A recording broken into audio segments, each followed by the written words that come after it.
சில பேர் வாழ்க்கையில எவ்வளவு பெரிய அடி வாங்கினாலும் சும்மா 10 நிமிஷத்துல திரும்ப பேலன்ஸ் ஆயிடுவாங்க. அடுத்து என்ன நடக்கணுமோ அதை தொடர்ந்து செய்ய ஆரம்பிச்சிருவாங்க.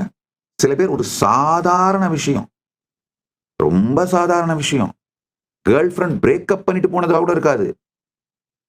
யாரோ ஒரு இன்னொரு ஹேண்ட்ஸமான ஒரு பாயோட ரீலுக்கு லைக் போட்டு வச்சிருக்கோம், அவ்வளவுதான், முடிஞ்சு போச்சு. இவன் அது பிரேக்கப் ஆகி அதுக்கப்புறம் இவன் அனாதையா இருக்கிற மாதிரி, தண்ணி அடிக்கிற மாதிரி, இதனால அவன் அப்படியே டிப்ரெஷனுக்கு போற மாதிரி கற்பனை பண்ணி பண்ணி கடைசியில் டிப்ரெஷனுக்கு போய் அதுல இருந்து வெளியில வர்றதுக்கு இவனுக்கு, இவன் டிப்ரெஷனுக்கு போய் டிப்ரெஷன்லயே இருக்கிறதுனால எக்ஸைட்டடா ஒரு எனர்ஜெட்டிக்கா இல்லாதனால அந்த கேர்ள் ஃபிரெண்ட் உண்மையிலேயே பிரேக்கப் பண்ணிட்டு போயிடும்.